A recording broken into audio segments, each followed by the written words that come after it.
afternoon. It's Karin Bosveld, and if you are new to this page, let me introduce myself briefly. I'm not sure if we're having problems with the connection, but I think now I am live for real. So let me start over. I am Karin Bosveld. For those of you who are new to this page, let me introduce myself briefly, especially in terms of what I do.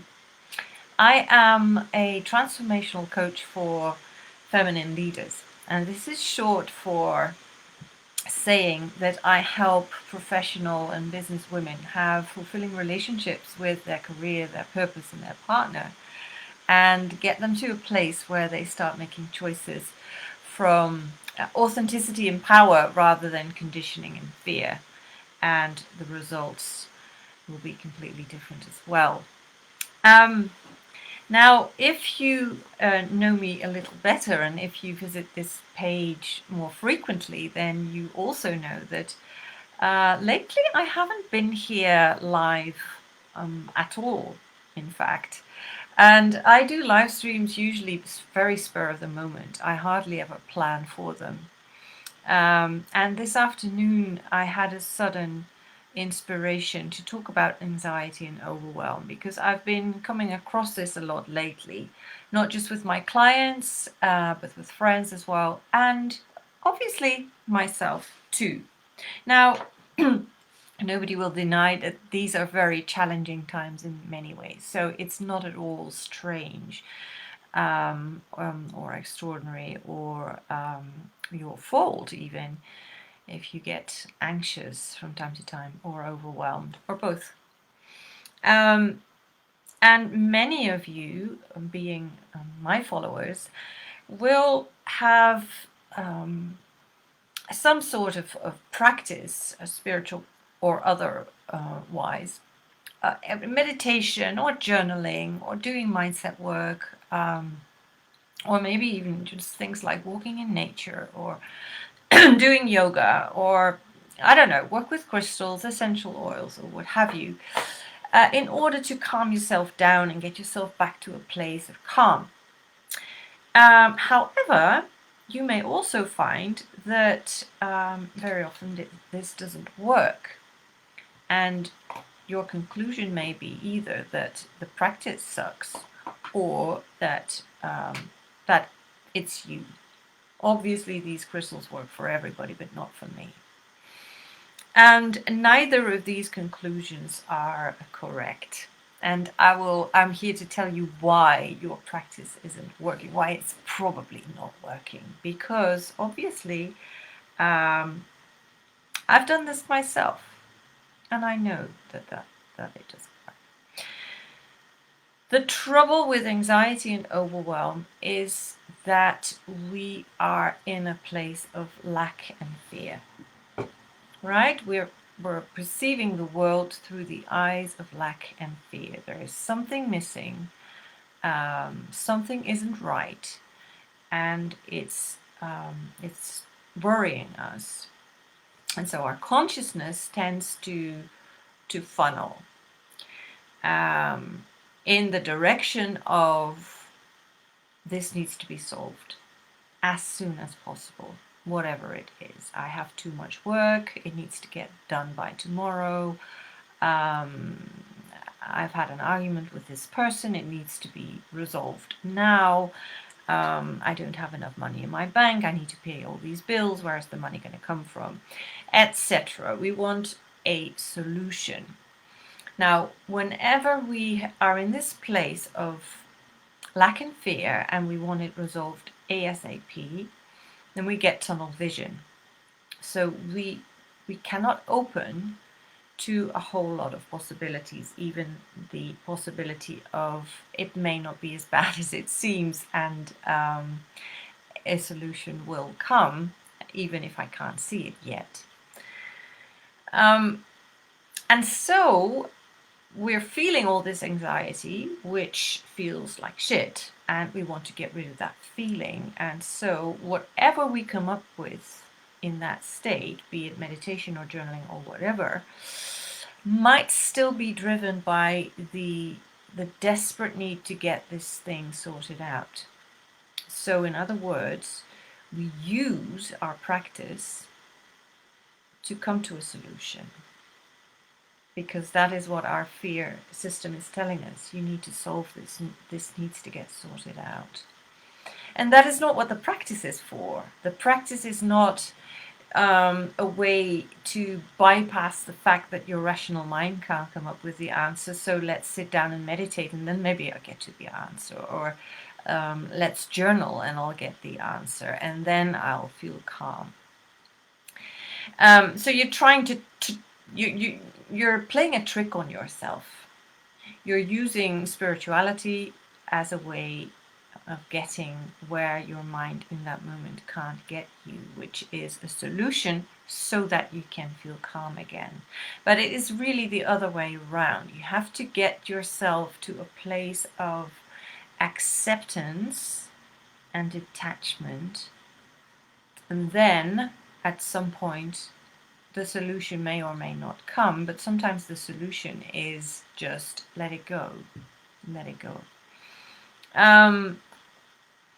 And, having said this, that doesn't necessarily make it easy to come to your practice with the intention of just practicing rather than solving something. But try and remind yourself of this when you're there, when you are overwhelmed, when you are anxious, when you are fearful. Whatever practice you're going to throw at it, try and realize that the practice is there first and foremost to get you to a place of acceptance. And you always need to accept the thing that comes first. So if you are, let's say, you have a $500 bill that you can't pay right now. So this is worrying you. You're feeling anxiety about that. Your mind wants to come up with a solution. It can't see any way out of that. You have a very fast heartbeat, you have some constriction in the throat, maybe strained shoulders, and a lot of resistance to sitting down. And then you finally do sit yourself down, and your mind is telling you, I shouldn't be sitting here, I should be solving this problem. Then that is the first thing to accept. The fact that you cannot have peace with sitting at all. And then you let it trickle down from there, so that whatever is bugging you most when you're sitting down, that is what you're sitting with. That is what you're having to lean into, what you're having to soften around, what you're having to breathe with, what you're having to make space for. And I'm giving the example of meditation now, but it could be journaling, it could be going out for a walk, because you can go out for a walk and come back as stressed as you left, because if your mind cannot let go of the thing you're holding on to, then you will probably not really be there. You will be up here, you will be in your mind. So whatever is stressing you out most, whatever is at the forefront of your busy and anxious mind, that is what you're having to soften around, what you're having to, like I said, lean into, get into acceptance of. And acceptance, as I say so many times to all my students, acceptance isn't about being okay with it, isn't about, okay, so that's what it's like in my life and I probably better get used to it. No, that's not what I mean with acceptance. Acceptance is coming to terms with the fact that it is there now. Seeing it for what it is. Because if you are in denial, if you are in full resistance, you cannot come to a place of solution, because you're battling to with its very existence. Does that make sense? I hope so. Time for a little pause and see if anyone's here and if anyone is commenting. But with this new layout, um,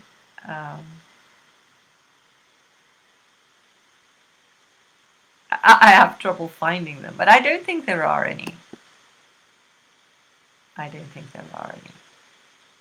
Okay, right. Um, and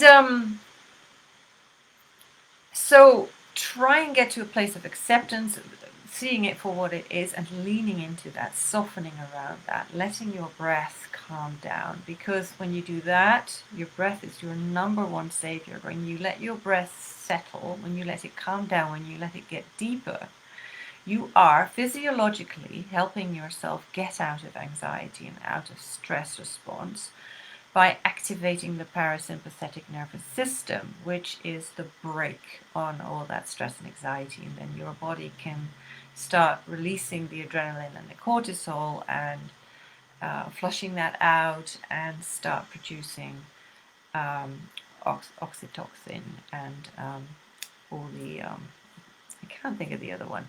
But anyway, the good hormones, if you want, the calming hormones, the feel-good hormones. Um, endorphin is the other one. So check your breath. Start breathing deeply and calmly. And when we're dealing with overwhelm, it's not as if, because this is sometimes a misunderstanding, I should get out of doing mode. I should not be taking all these actions because they're leading nowhere. I should just be sitting and doing nothing. No, yeah, you should be sitting and doing nothing at first to get yourself into a different state of mind and to open yourself up to the plane of possibilities. Because as I said before, you're funneling to in one direction, and you're denying yourself the possibility to see other options and to get creative, because when you're stressed you can't get creative. And the bigger the overwhelm, the smaller the action steps usually. What happens with me if I try to come to grips with everything that's on my plate when it's a lot, then I want a sort of mega solution. And that causes stress. And when I'm stressed, I can never come up with a mega solution. It's impossible. So I got to get myself back to a calm state and then really come back to the now and ask myself, what is important now? What is the first thing I need to do now? And then not answer that question from my rational mind, but feel into my body and see what comes up. And usually your first step will be some form of self-care. Because what goes out the window first when we are in anxiety and overwhelm is self-care, it's proper self-care, and we need a lot of self-care. That should be your number one priority.